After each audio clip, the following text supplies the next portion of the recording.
Astaghfirullah Rabbal baraya, Astaghfirullah minal khataya.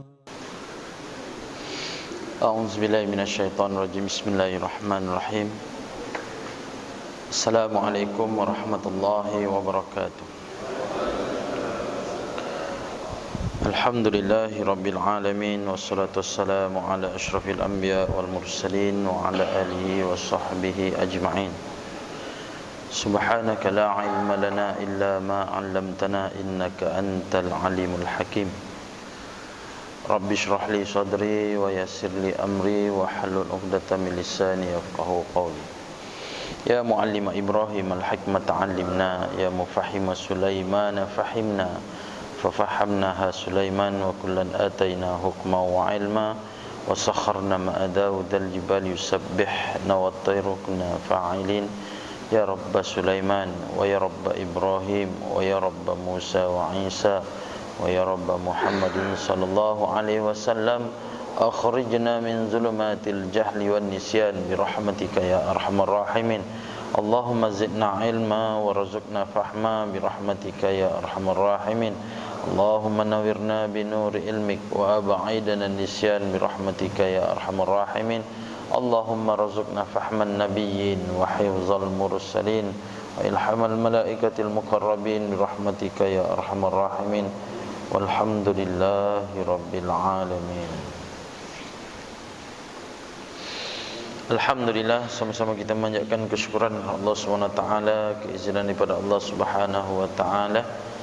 Pada pagi ini Allah Subhanahu wa taala mengurniakan ke atas kita kelapangan sehingga kan kita dapat bertemu pada pagi ini di rumah Allah Subhanahu wa taala. Mudah-mudahan dengan pertemuan kita Allah Subhanahu wa taala akan merahmati kehidupan kita insya-Allah. Di samping kita mengamalkan apa yang Nabi sallallahu alaihi wasallam ajarkan, bila waktu pagi kita baca Sayyidul Istighfar, Allahumma anta rabbi la ilaha illa anta khalaqtani wa ana 'abduka wa ana 'abdika wa a'udzubika min syarri ma sana'tu abu'u laka bi ni'mati wa abu'u laka bi dzambi faghfirli fa innahu la yaghfiru dzunuba illa anta. Jadi bacalah Sayyidul Istighfar. Nabi sallallahu alaihi wasallam menyatakan barang siapa yang baca Sayyidul Istighfar pagi dan petang, sekali pagi sekali petang, Allah Ta'ala ampunkan atas dosa-dosa kita sebanyak buih di lautan. Jadi insya-Allah kita amalkanlah. Yang tak hafal boleh hafalkan. Nak cari kat mana? Ada dalam Google pun ada. Tulis Sayyidul Istighfar, nanti keluarlah ayat kalimah Sayyidul Istighfar. Kita bacalah setiap hari insya-Allah. Ini di antara amal-amalan yang kita boleh buat waktu kita hidup. Mudah-mudahan dia akan bermanfaat sewaktu kita berada di alam yang kekal abadi selama-lamanya. Hari ini kita sambung dalam Riyadhus Shalihin jilid yang kedua, iaitu Babun Nasihah, hadis yang ke-13.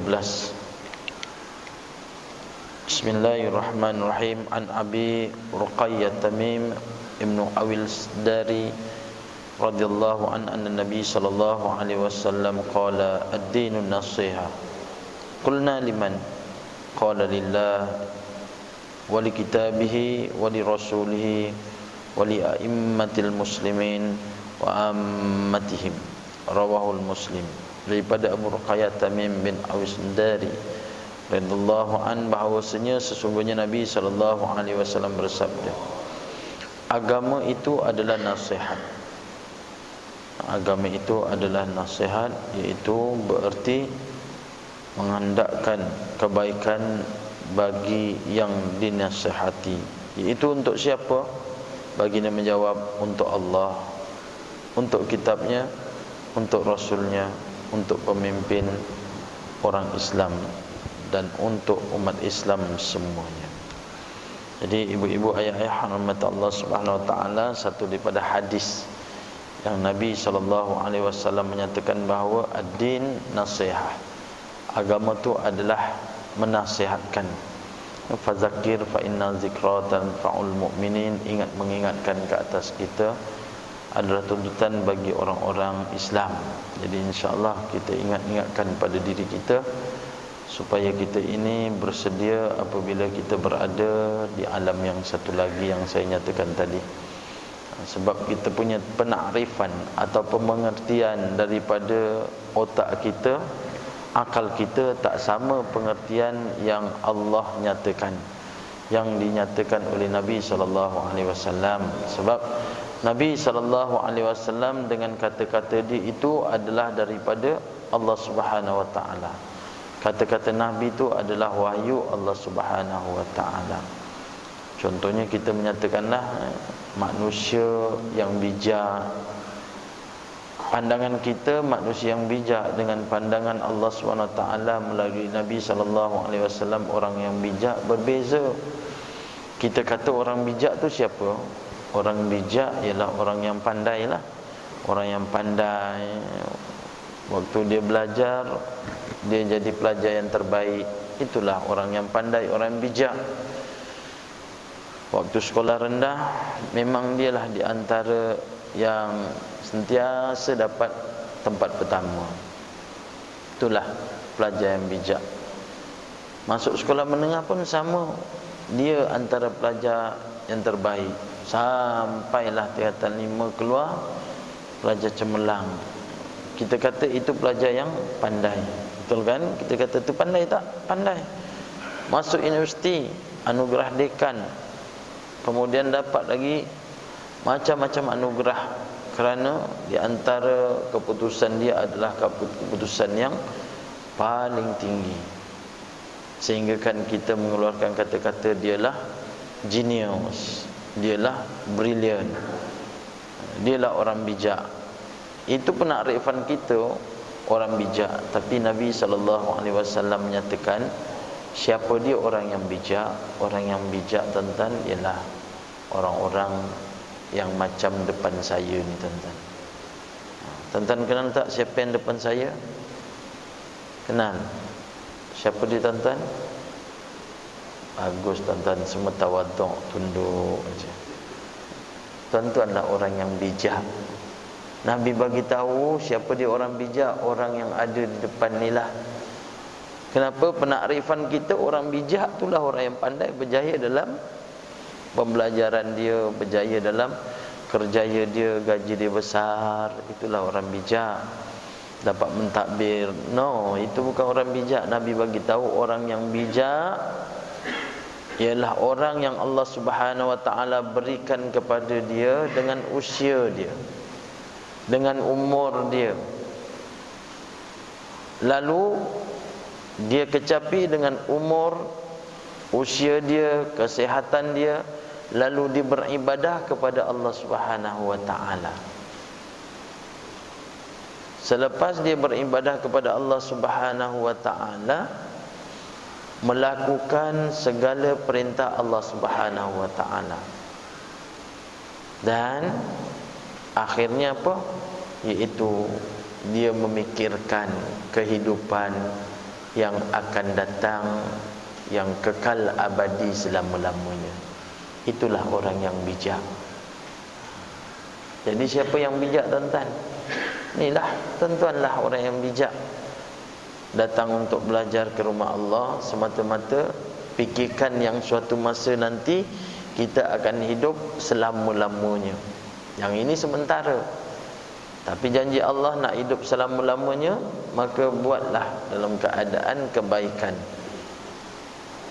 Kebaikan apa? Perintah daripada Allah Subhanahu Wa Taala, dan melakukan apa yang Allah Subhanahu Wa Taala suka. Itulah dia orang yang bijak. Jadi tuan-tuan orang yang bijaklah. Itu penakrifan daripada Nabi SAW. Kalau kita tanya orang yang bodoh tu, apa dia orang bodoh? Orang jahil. Siapa orang jahil ataupun orang bodoh? Kalau kat sekolah orang bodoh ni tuan-tuan, cikgu kenal sangatlah. Daripada sekolah rendah cikgu dah kenal dah. pelajar-pelajar yang bodoh ataupun pelajar-pelajar yang tak pandai lah. Tapi tak pandai tu artinya sama dengan bodoh, tapi bodoh tu bahasa dia kesat sikit lah, kasar sikit. Kenapa dia kata dia bodoh? Kenapa dia kata dia tak pandai? Dah kalau cikgu kata 4 tolak 2 dikata 6, kita dah tunjukkan ni 4, kita tolak 2, dah tinggal berapa? Dia pun kira ada 3 cikgu. Macam mana kamu boleh dapat 3? Bukan ketiga tu cikgu, 2, 3. Macam mana awak boleh kira terus 2? Kan ini 1, ni 2. 2 rupanya. Okey, saya nak lain. 5 tolak 3, 5 tolak 3. Angkat tangan 5, tolak 3. Okey, tolak. Tinggal berapa? 1 cikgu. Macam mana boleh 1? 0, 1. Ish, agak-agak cikgu cakap apa? Apa salah bengap sangat kau ni? Pelajar apa ni? Kita kata pelajar yang tak bijak lah. Bahasa kesat dia bodoh. Macam cerita Piramli, alif, ya, mim. Apa Pak Abu? Buaya. Kita pun ketawa. Pandai tak Pak Abu? Pandai tak? Tak pandai tuan-tuan. Alif, ber dia kata. Te, se. Sudin lepas se, Allah, cikgu saya mati lepas tu. Kan? Dia punya alasan. Tapi cikgu kata ni siapa ni? Pelajar-pelajar yang banyak autah dia. Pak Abu ketawakan. Pak Abu tak elok ketawakan orang. Ni Pak Abu, ni huruf apa? Lepas daripada huruf se, jim. Ni apa? Itu huruf M dia kata. Diketawakan oleh Ramli, Sudin dan juga Aziz. Pandai tak pelajar tu? Kita kata pelajar tu tak pandai. Berarti kata bodoh. Cikgu kenal sangat. Itu penakrifan kita. Dia kata bahawa itulah di antara orang bodoh. Tapi Nabi SAW mengatakan orang yang bodoh apa dia? Iaitu Allah Ta'ala berikan kepada dia dengan usia, dengan umur dia, lalu dia ini engkar atas perintah Allah Subhanahu Wa Ta'ala, tak mau menunaikan hak dia sebagai seorang hamba kepada Allah Subhanahu Wa Ta'ala, tetapi dia mengharapkan suatu kebaikan besok di akhirat. Maksudnya dia tak solat, dia tak dalam keadaan tak puasa, tak mau buat amal, tapi dia minta ke akhirat besok, letakkanlah ya Allah bagi aku ini surga Firdaus. Muka tak tahu malu. Siapa dia? Itulah di kalangan orang-orang yang bodoh. Jadi yang kat depan saya ini bukan orang yang bodoh, orang yang bijak, yang fikir tentang akan masa depan dia yang kekal abadi. Ini takrif-takrif yang Nabi bagi tahu dengan kita, ikut akal kita memang tak sama. Tapi kalau kita ini dah belajar, kita tahu, kita faham. Sama juga orang tanya, siapa dia orang yang sombong? Orang sombong ni ustaz, ni rumah besar ni, mau sombong ni ustaz. Dia kaya dapat kereta baru ustaz, dia jalan perlahan ni ustaz. Supaya apa? Supaya orang tengok, nampak rim tu nampak lagi batang-batang rim tu. Sebab dia jalan perlahan je. Sebab tu kawan saya bagi tahu, engkau kalau pakai rim yang sporty ataupun yang mahal 1,000 lebih tak boleh buat laju-laju. Saya kata kenapa pula tak boleh buat laju-laju? Nanti orang tak nampak rimnya, kena bawa pelan-pelan. Saya kata macam-macam orang ditakrifkan. Jadi itukah orang yang dikatakan orang yang sombong? Tak. Orang sombong bukan orang yang sombong macam tu. Orang yang sombong ialah orang yang tak mau ikut perintah Allah Ta'ala, malahan dia menentang apa yang Allah Ta'ala gariskan sebagai seorang hamba kepada Allah Ta'ala. Itulah di antara orang yang sombong. Kita tak, orang sombong tu orang kaya, orang sombong tu orang yang kereta besar, rumah besar. Tak. Orang sombong orang yang menentang hukum Allah Ta'ala. Sebab Allah dah bagi peraturan lalu dia menentang, itulah orang sombong. Sama juga orang tawaduk. Tuan-tuan tahu tak orang tawaduk? Siapa orang tawaduk tuan-tuan? Tuan-tuan orang tawaduk kan? Kenapa orang tawaduk? Tunduk je bila orang bercakap tuan-tuan ditunduk je. Ini kan ramai yang tunduk tawaduknya tuan-tuan. Ini bukan tawaduk tuan-tuan. Ngantuk, tak ngantuk tu sakit tengkuk. Kan? Itu tak ditunduk. Itu bukan tawaduk. Tawaduk ialah merasakan bahawa diri dia ini serba kekurangan dan orang lain tu lebih daripada dia. Itulah tawaduk. Tengok pada orang yang tua menyatakan bahawa orang tua ini lebih baik daripada aku. Sebab apa? Sebab orang yang tua ini dia telah hidup lama dan amal dia lagi banyak daripada aku. Itulah maksud tawaduk. Tengok kepada budak-budak, maka menyatakan bahawa budak-budak ini lebih baik daripada aku. Sebab apa? Sebab budak ini tak ada dosa, kita yang dah banyak dosa. Itu dia katakan bahawa orang yang tawaduk, bukan yang tunduk je. Yang tunduk tu ialah orang yang tidur salah bantal tuan-tuan, tengkuk dia. Itu beza dia daripada penakrifan kita dengan penakrifan yang Nabi SAW ajarkan. Sebab tu kita bila tahu macam tu, barulah kita boleh amalkan. Orang kata kita sombong, sombonglah, tapi kita tak sombong. Kita merasakan bahawa diri kita ni takut pada Allah Subhanahu Wa Taala. Tapi orang nak kata, katalah. Terpulang sebab manusia tidak berhenti daripada untuk bercakap. Kan? Jadi ibu-ibu, ayah-ayah rahmat Allah Subhanahu Wa Taala, kita tengok apa yang dinyatakan oleh Nabi sallallahu alaihi wasallam tentang ad-din.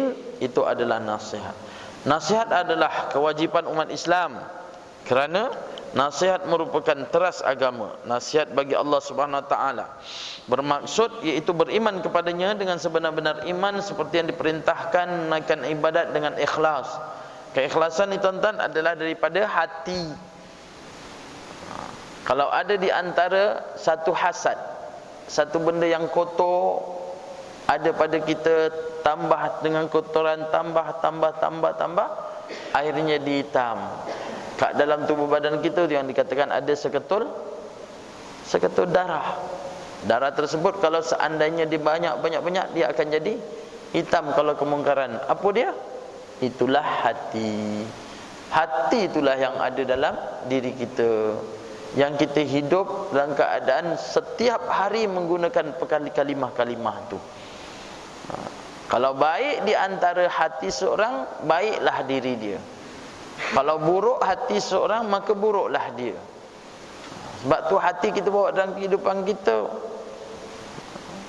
Kita melintas jalan kan, mak kita cakap apa? Nak melintas jalan, mak cakap apa? Hati-hati. Sedangkan yang berjalan tu kaki ke hati? Kaki kan? Kaki yang berjalan. Kenapa mak tak cakap engkau melintas jalan kaki-kaki ya? Sebab kaki yang melintas, kaki-kaki lah. Kalau dengar mak cakap macam tu, kaki-kaki kamu nak pergi Melaka ni, tengok mak kita, mak sihat tidak ni kaki-kaki pula. Sebab kita gunakan dalam kehidupan kita hati tu. Bukan saja hati-hati. Tok Imam kita ada isteri.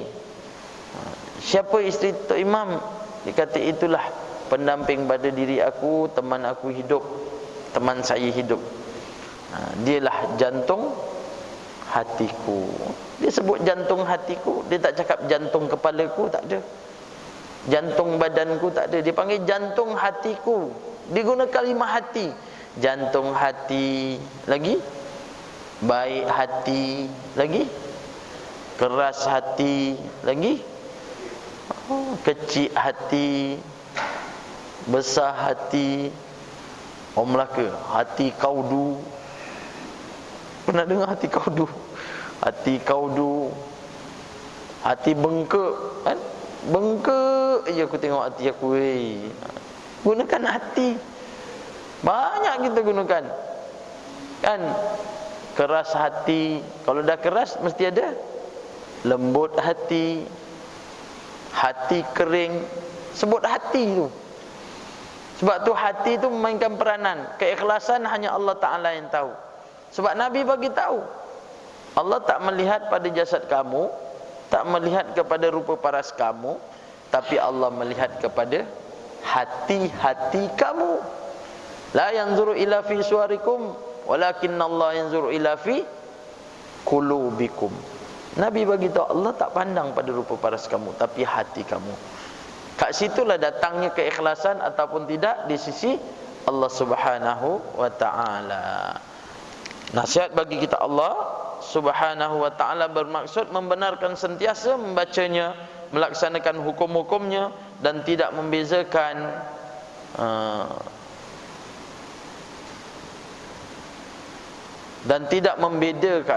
atau memindakan, iaitu ubah suai. Nasihat bagi Rasulullah sallallahu alaihi wasallam bermaksud membenarkan risalah yang dibawanya, mematuhi suruhannya, berpegang sunnah dan syariatnya.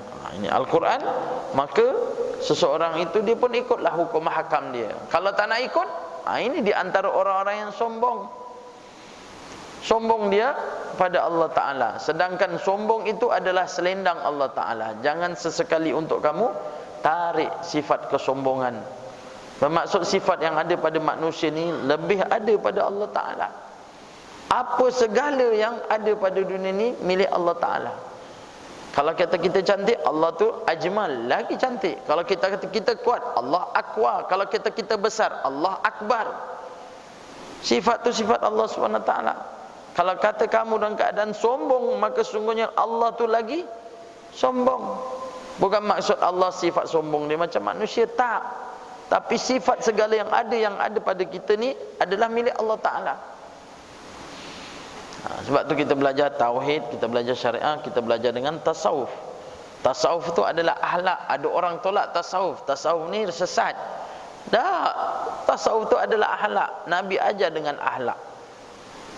Kita belajar dengan fiqah, syariah, hukum hakam. Lalu kita belajar tentang tauhid. Belajar tiga-tiga, bawa serangkai.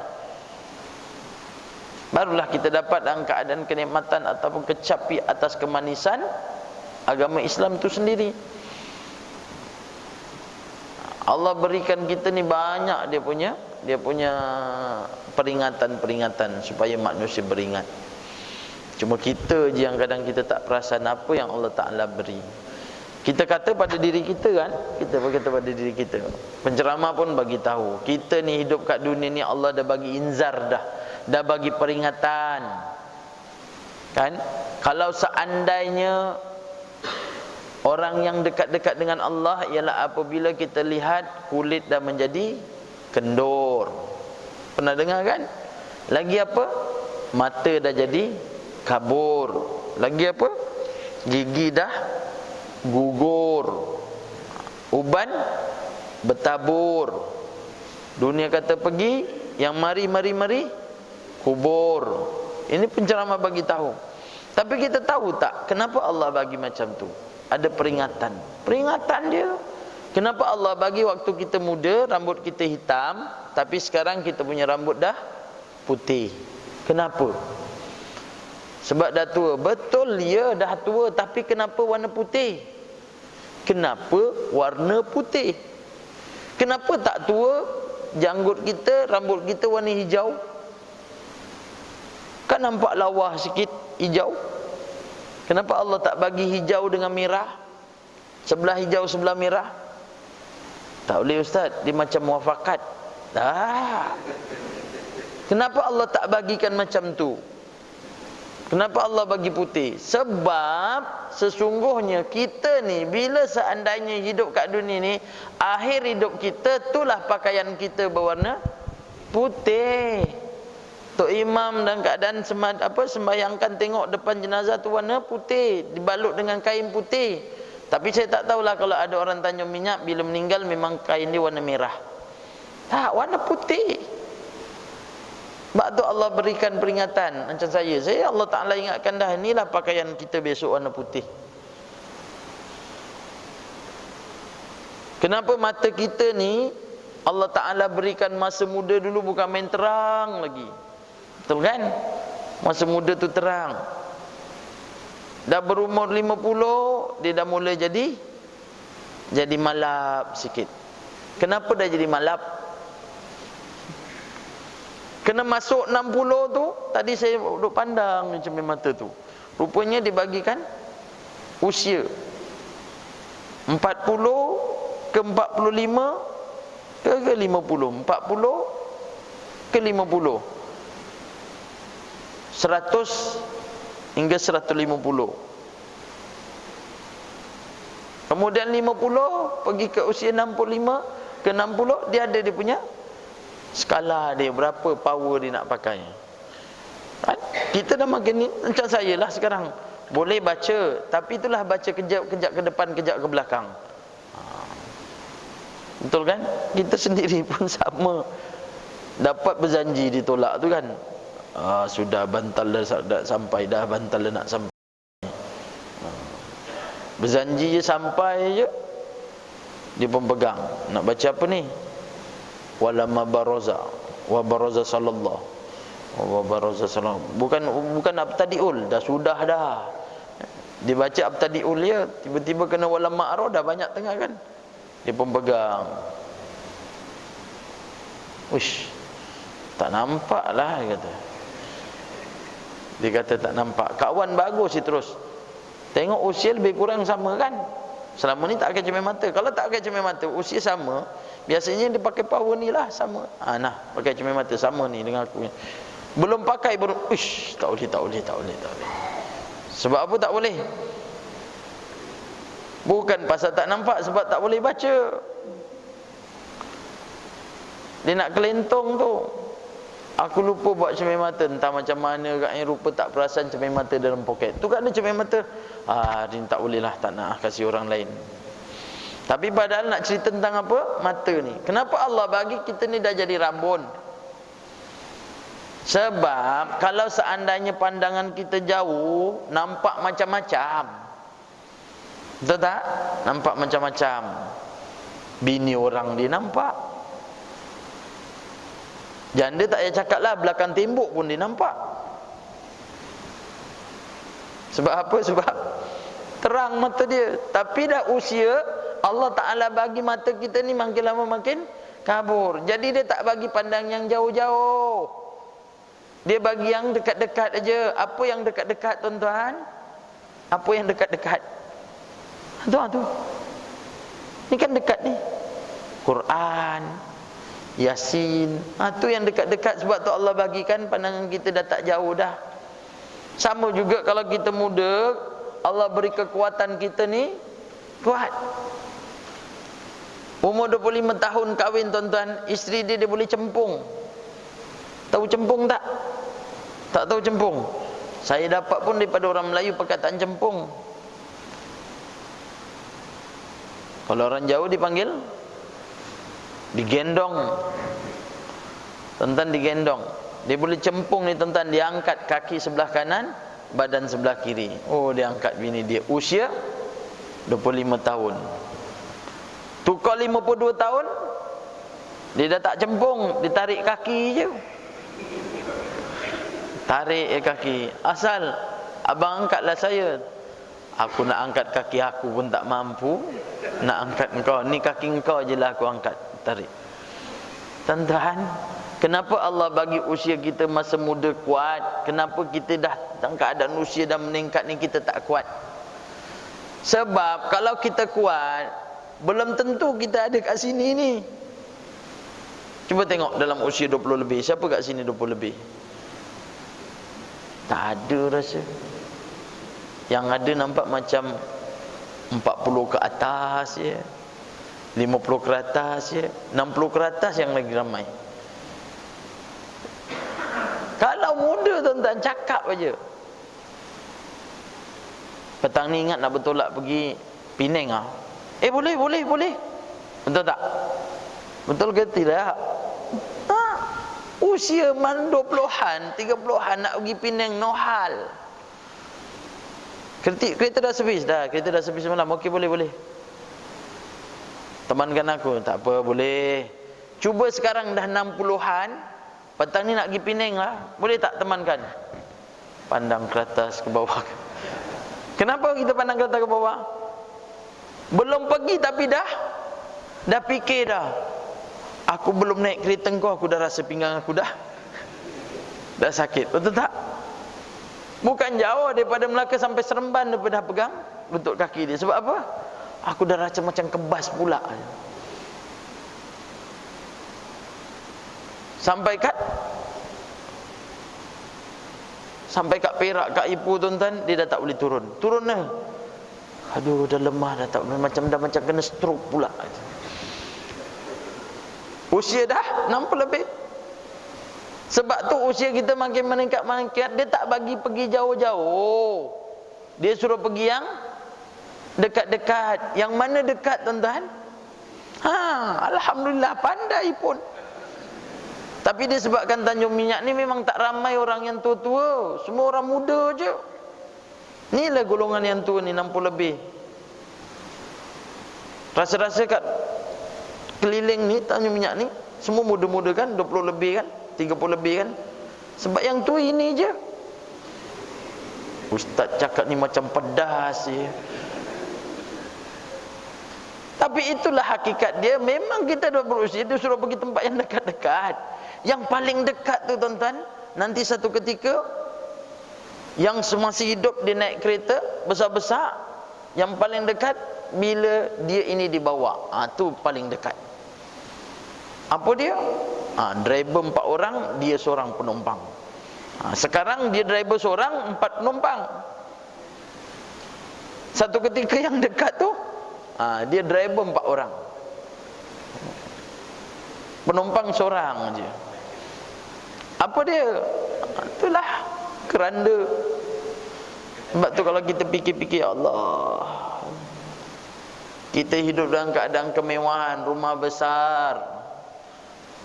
Ingat, rumah besar kita tu kita akan tinggal, kita akan tidur pada rumah kecil. Apa yang rumah kecil? Kubur tu liang lahat. Abu Darda pesankan kepada anak dia, kalau seandainya aku meninggal, semadikan aku, maka semadikanlah dengan tanah. Maksudnya dia tak ada papan-papan dah, terus susu masuk dalam tu, terus kambus. Tuan-tuan kalau tengok kat bakek, dia letakkan papan? Tak. Dia susun ni batu-batu tanah tu keliling belakang, dan dia tutup rapat, maknanya tanah belakang, terus kambus. Kita dengan papan. Kalau tak papan dengan kaca puri tengah-tengah, dia akan sending tepi tu. Ada papan, agak-agak tanah tu kena tak jasad dia? Tak kena, kecuali yang dia baring je lah kena. Tapi Abu Darda minta supaya dia terus dikambus dengan tanah, sebab akan kembali dia kepada tanah. Kalau tuan-tuan tengok kita ni manusia, kalau seandainya seseorang itu meninggal, didapati bahawa seminggu baru tahu dia meninggal tuan-tuan, dia punya jasad busuk dia, subhanallah. Bau yang paling busuk sekali mayat adalah mayat manusia. Kalau kita tengok lembu pecah perut, anjing ke kucing pecah perut kat rumah ke yang dah mati, busuk tak? Busuk tuan-tuan. Tapi manusia lagi busuk. Allah yarham ayah saya ni dulu Bilal, noja lepas tu terus naik imam. Tukang mandikan mayat ayah saya lah. Dia mandi-mandikan, ada suatu jenazah tu, dia ini kena penyakit kencing manis. Minta maaf saya lah, siapa yang kena, yang teruk tuan-tuan kencing manis, doktor syorkan buat apa? Potong. Pernah tengok orang kencing manis potong? Potong kat mana? Ujung, mula-mula ibu jari kaki. Kalau seandainya kuman tu merebak, potong paras betis. Kalau merebak lagi, potong sampai peha. Tapi yang ini tak potong tuan-tuan. Dia tak nak potong sampailah daging dia ni dalam keadaan dah hitam, rupanya dah busuk. Masa mandikan tu, ayah mandikan, ingat dia macam biasalah, bila mandikan rupanya dalam tu dah busuk, dah bonyok lah. Bahasa Melaka bonyok dia pun tekan, ish, tengok dah macam berair, dah busuk betul.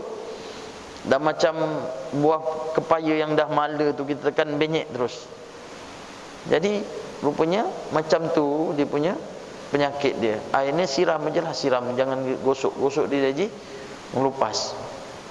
Tapi apa nak jadi, lepas mandikan tu kena dia punya daging dia yang busuk tu. Selepas dikapankan semua, disemadikan, habis tu ayah rasa bau macam tak sedap. Dia pun bau tangan dia ni. Ambil sabun, gosok. Bau sabun. Tapi lepas bau sabun tu, beberapa minit kemudian dicium balik, bau lagi. Bau lagi tuan-tuan. Sampailah disemadikan. Dah disemadikan tu, balik tu, bau lagi. Agak-agak tuan-tuan, kalau dah bau, basuh kejap bau, cuak tak? Nak makan macam mana? Pakai sudu lah. Berapa lama tuan-tuan boleh makan pakai sudu? Dapat pula kari kepala ikan, makan pakai sudu. Tuan-tuan makanlah. Tengok kepala ikan, makan pakai sudu. Sedap tak? Mana sedap tuan-tuan makan kari kepala ikan tu kena makan pakai tangan. Sebab apa? Dia nak apa? Nak nyonyot. Alah tuan-tuan segan nak sebut. Dia nak nyonyot kepala tu kan, dia nyonyot. Dihisap sana, hisap sini, hisap sana, hisap sini, pakai tangan. Pakai sudu boleh? Dia tak dapat nikmat dia kan? Ini dia pun bau lagi. Tuan-tuan tahu tak macam mana ayah saya buang bau dia? Rupanya dia pergi ambil tanah, dia gaulkan. Tangan dia gaul tengah-tengah. Lepas tu pergi basuh, lepas tu cium. Hilang bau dia tuan-tuan. Hilang. Nak menyatakan bahawa kita ni berasal daripada tanah, iaitu Nabi Adam AS. Kepada tanah juga dia kembali. Bas dengan tangan. Maha suci Allah Ta'ala. Sebab tu kata, kalau manusia hidup dalam keadaan mewah di atas tilam yang tebal, ingat, kamu akan tidur di atas tanah. Kamu ada pangkat kamu dengan pangkat apa sekalipun, ingat, kamu balik semua sama je pangkat dia. Apa pangkat dia? Tuan-tuan semua sama ni. Kalau tuan-tuan ada datuk, ada datin, ada tan sri, ada senator, ada haji ke apa, bila meninggal semua sama pangkat dia. Apa pangkat dia? Allah yarham. Betul tak? Allah yarham, itulah pangkat dia. Pernah dengar ataupun ni Tok Imam kat sini pernah dengar tak Tok Imam baca talqin? Wahai Tan Sri Fulan bin Fulan, apabila datang malaikat, janganlah Tan Sri takut. Ada sebut Tan Sri? Tak ada. Wahai senator, ada? Tak ada. Kalau dia boleh cakap tu, dia cakap, aku dah tak nak tu semua. Sebab pangkat dia tu satu je lah, Allah yarham. Tu kita kena fikirkan, Allahu Akbar, ya Allah. Allah bagikan dengan kita ni, suruh fikirlah. Kalau kita tahu rambut jadi putih tu, tanda itulah kain kapan kita. Kalau mata dulu yang terang, sebab dekat-dekat itulah dia suruh baca Quran. Kalau tenaga kita kuat dulu, sebab sekarang tak kuat, sebab apa? Sebab disuruh pergi yang dekat-dekat. Kalau gigi kita ni tuan-tuan, masuk usia muda-muda, gigi kita kuat tak? Kuat tuan-tuan. Setakat tulang kambing tuan-tuan, daging dia tak nak, dia makan yang tulang-tulang je. Betul ke tidak? 30-an tuan-tuan, dia cari lauk, dia tak nak yang makan daging-daging ni, dia nak makan yang tulang-tulang. Kerja kahwin tuan-tuan, lutut lembu tu dia letak atas mangkuk besar. Kalau boleh lah, kalau kat rumah tu dipegang sebatang tu besar tu, digigit. Usia berapa? 30 boleh lah, bagi 60 nak tengok. Ditolak-tolak. Hajat tu ada, dipegang je. Nak makan serba salah. Takut apa? Ada gigi tak? Penuh gigi dia tuan-tuan, penuh. Asal tak nak gigit? Takut dia gigit, bukan gugur satu, gugur semua tuan-tuan. Kenapa gugur semua? Rata cantik tu semua bukan gigi asal. Pegang je tuan-tuan, akhirnya dapatlah nyonyok sikit. Dah, Gigit tak? Tak gigit. Iya, orang gigi palsu ni tuan-tuan, nampak memang cantik tapi tak asli. Tak percaya, cubalah. Beli dodol bagi makan. Ji, sedap sungguh ji, makanlah makan. Dia ambil dodol tu kan digigit. Lepas tu diam terus. Sebab apa diam? Dah tak boleh buka. Dia buka aja tuan-tuan, gigi-gigi pun terbuka. Yang lain nak makan dodol, aku makan dodol dah tak boleh makan lain dah. Akhirnya pergi bilik air, bersihkan balik. Itu pun kalau dapat dan pergi bilik air, tak ada, dia kemam. Sebab saya cerita ni tuan-tuan, sahabat saya lah, waktu saya bekerja, usia dah 60 lebih tuan-tuan, tapi dia ambil untuk bekerja sebagai driver. Dia cerita, Ustaz bila cerita ni Ustaz, Allah, saya terkenang balik masa saya muda. Masa saya satu ketika dulu Ustaz pasang gigi palsu. Saya makan, tengok kuih koci, sedap Ustaz, kuih koci. Kuih koci kan sedap kan? Kalau kuih koci daripada nangka ke apa, belabu ke, okey lah, dia tak melekat sangat. Ini daripada pulut.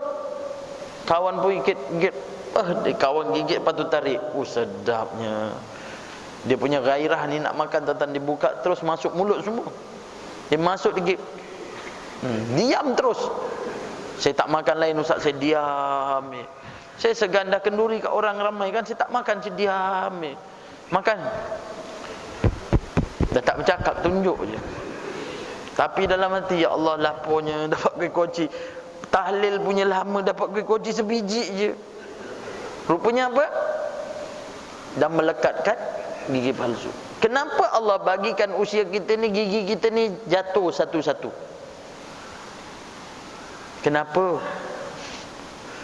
Sebab tuan-tuan, gigi yang gugur tu dia pergi mana?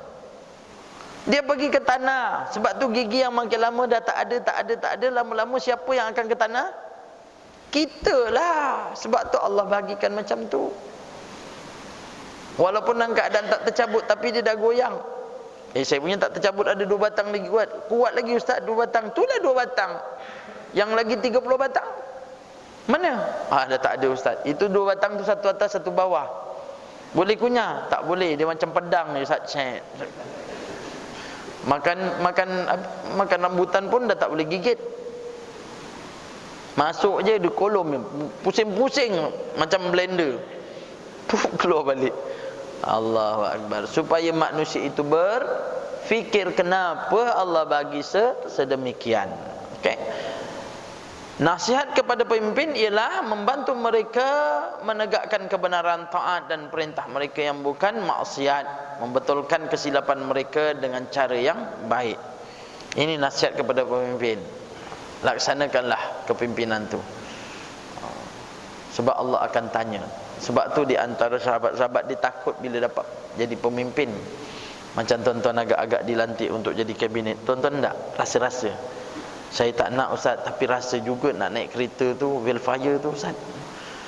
Takut tuan-tuan. Saya pun takut letakkan satu jawatan tinggi, Allah. Takut tuan-tuan. Sebab dia akan persoalkan. Banyak di antara sahabat-sahabat yang takut. Takut sungguh. Lari sampai ke Yaman. Kan saya ceritakan kan, Safwan As-Sawri tu nak dijadikan sebagai hakim. Lari dia ke Yaman. Orang semua kenal nama. Sampai kat Yaman dia jadi tukang petik buah kurma. Tuan dia tanya, "Man anta?" "Ana Abdullah." Dia tak cakap dia Safwan As-Sawri. "Akulah Abdullah, hamba Allah." Untuk apa? Untuk bekerja. Akhirnya dia bekerja 3 bulan. 3 bulan dia bekerja. Tuan dia tanya, "Kamu duduk daripada Jazirah," maknanya daripada Hijaz Arab dengan Yaman. Apa beza kurma Yaman dengan kurma Mekah? Apa beza ni tuan-tuan? Tuan-tuan tahu tak apa beza dia? Semua diam ya. Tak tahu beza dia. Tuan-tuan tak tahu beza dia antara kurma Yaman dengan kurma Mekah? Memanglah tuan-tuan tak tahu sebab kita tak rasa kan? Betul tak? Betul lah, kita tak rasa. Tuan dia tanya tu Safwan, apa beza di antara kurma Yaman dengan kurma Mekah? Dia kata sesungguhnya Tuhan, saya tak tahu beza dia.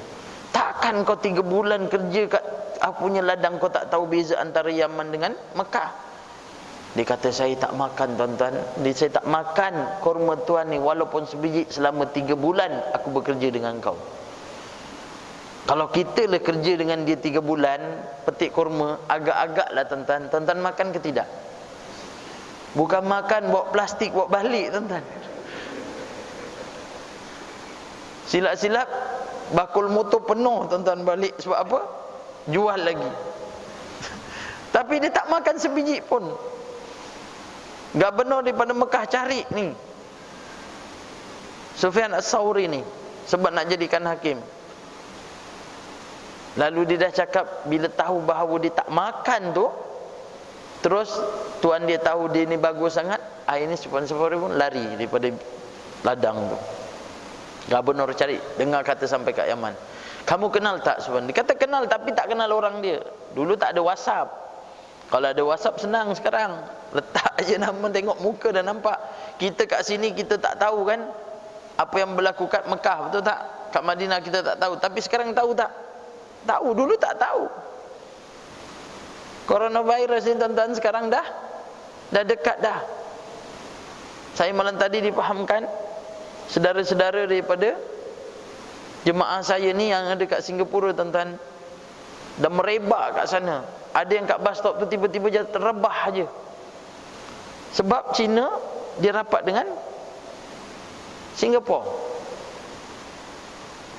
Dan tak mustahil tuan-tuan, berapa ramai orang-orang kat Malaysia ni yang bekerja di Singapura. Bukan 100 tuan-tuan, beribu rakyat Malaysia yang bekerja kat sana. Sekarang disekat. China tak payahlah. Dia minta kelulusan, minta bunuh pada rakyat dia hampir dekat 20,000 tuan-tuan. Tak luluskan. Sebab dia tak nak merebak. Sampailah kita dengar berita sampai kat mana? Kat Mekah, betul tak? Kawan saya baru balik 3 hari. SPM keluar hari Khamis, hari Selasa dia balik. Sebab dia di antara jemaah yang dapat masuk. Dia yang terlewat, yang kendian lah. Yang terakhir semalam kalau tak silap saya. Penerbangan terakhir semalam. Memang lapang. Lapang sungguh. Sebab berlaku kat Riyadh. Riyadh ni dia bagikan siahah, maknanya tours. Siapa yang nak datang ke Riyadh, datanglah. Kan dibuka open kan, negara dia open, siapa nak masuk, masuk. Berapa ramai yang masuk. Akhirnya dapat detect 5 orang. Saudi terus tutup. Tak tahulah tuan-tuan, dijangkakan sampai bulan 10. Allahu alam. Orang Cina yang kaya-kaya dia dah tak duduk kat tanah ni. Dia duduk kat mana? Dia duduk kat kapal. Yang kaya-kaya tuan-tuan, dia ada kapal-kapal yang duduk tengah laut, duduk kat tengah laut. Tak nak naik. Sebab apa? Virus ni bukan saja dalam keadaan dia berebak melalui suntikan, tak, tapi bercakap ni. Bercakap ni dia boleh sampai. Sentuhan ni sampai. Sebab tu kita tengok dalam video, ada di antara orang Cina dia rasa tak puas hati masuk lift tu kan, dia dah kena coronavirus. Dia pun ambil tisu, dia batuk-batuk, lepas tu dia letakkan button lift. Button lift tu dia sapukan. Jadi orang masuk tekan tak? Tekan. Kalau tak tekan, tak naik kawan tu. Dia pun tekan. Tekan ni tuan-tuan, maka virus tu sampai kepada tangan.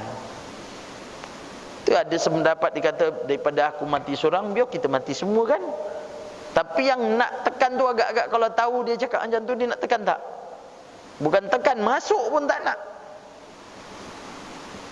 Kita tak sedar bahawasanya Allah datangkan satu tu, keangkuhan manusia.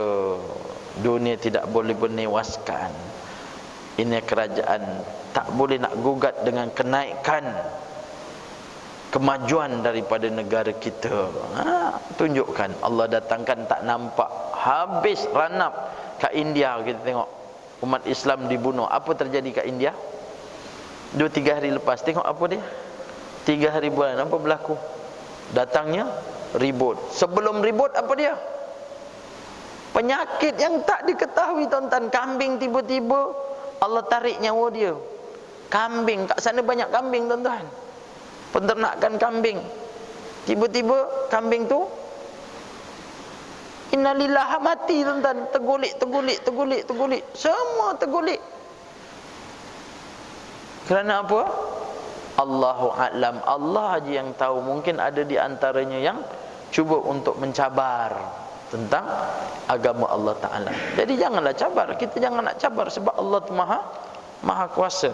InsyaAllah kita habiskan sikit je lagi. Manakala nasihat bagi individu muslim atau jemaah, mereka ialah dengan menunjuk ajar mereka kepada perkara-perkara kebaikan dan keberuntungan dunia dan akhirat mereka, serta menyuruh perkara-perkara makruf dan melarang daripada perkara-perkara mungkar.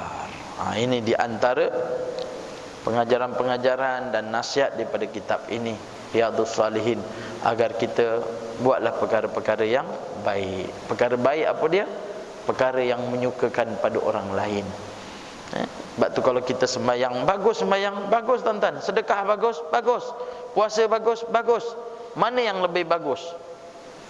Antara sembahyang dengan sedekah, mana yang lebih bagus? Kalau kita belajar, kita faham, kita tahu, tuan-tuan. Nabi Musa AS mengadu kepada Allah, bagaimana ya Allah, dalam pengabdian diri Nabi Musa kepada Allah Ta'ala. Bagus ya Musa, kamu mengabdikan diri kepada Rabb, pada Tuhanmu. Tetapi dengan sembahyang kamu ini ya Musa, Allah balas ke atas dia dengan pahala. Ada perkara yang lebih baik? Rupanya ada. Apa dia? Sedekah. Kerana seseorang yang sedekah kepada seseorang yang memerlukan, dia akan mengembirakan orang lain. Orang lain tersebut rasa gembira, dan dia pun Allah berikan pahala. Sebab tu kalau orang kata di antara sembahyang dengan puasa mana yang bagus? Dua-dua bagus, tapi yang lebih bagus adalah sedekah. Sebab dia gembirakan. Ada tak orang diberikan sesuatu lalu dia pun rasa menyesal, lapar sangat, tiba-tiba dia bagi makan, tuan-tuan. Aku rasa menyesal sungguh aku makan, sebab pada aku lapar tiba-tiba kenyang. Ada jawab macam tu? Tak ada, tuan-tuan. Betul tak? Kita jalan kaki tiba-tiba datang motor, ni je saya tumpangkan, Haji nak pergi, saya nak pergi buka kedai depan tu, tumpangkan, terus naik je. Aku menyesal naik engkau, sebab cepat sampai. Ada? Tak ada, tuan-tuan. Betul tak? Sebab tu ada perkara-perkara yang Allah Ta'ala suka, ada di antaranya Allah Ta'ala lebih suka. Jadi kita carilah manfaat tu dengan kita belajar. Jadi insya-Allah mudah-mudahan dapatlah manfaat. Dapat manfaat, kita boleh amalkan. Jadi saya rasa cukup setakat tu. Minta maaf banyak-banyak andai ada keterlanjuran kata-kata saya. Yang baik semua datang daripada Allah SWT. Yang buruk daripada saya doakan. Tuan-tuan, mudah-mudahan Allah SWT lapangkan hati kita, diberikan kesihatan, diberikan kewaafiatan, ketenangan, kesenangan, kebahagiaan, bukan sahaja kat dunia tapi di akhirat juga. Dan tuan-tuan doakanlah saya, mudah-mudahan saya pun sihat, kita dapat berjumpa lagi, bermuzakarah, kita cerita-cerita kisah Nabi SAW, dan kita baca tentang ayat-ayat Al-Quran. Mudah-mudahan manfaat kepada kita. Aku qauli hadza, astaghfirullah li wa lakum. Subhanakallahumma wa bihamdika asyhadu an la ilaha illa anta astaghfiruka wa atubu ilaik. Bismillahirrahmanirrahim. Wal 'asri innal insana lafi khusr illa allazina amanu wa 'amilus solihat wa tawasaw bil haqq wa tawasaw bis sabr. Alhamdulillahirabbil alamin, wassalatu wassalamu ala asyrafil anbiya wal mursalin wa ala alihi wa sahbihi ajma'in. Allahumma ja'al jam'ana hadza jam'an marhuma wa tafarruqana min ba'di tafarruqan ma'suma. Allahumma afina min kulli bala'id dunya wa azabil akhirah wa syarrid dunya wa syarril akhirah. Ghafarallahu lana wa lakum ya karim birahmatika ya arhamar rahimin. Wa sallallahu ala sayyidina Muhammad wa ala alihi wa sahbihi wasallam. Alhamdulillahi rabbil alamin. Assalamualaikum warahmatullahi wabarakatuh.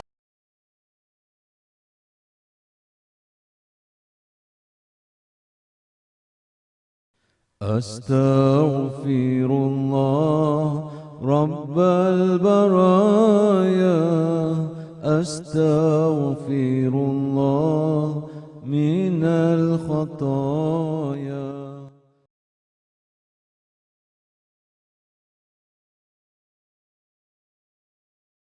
أستغفر الله رب البرايا أستغفر الله من الخطايا.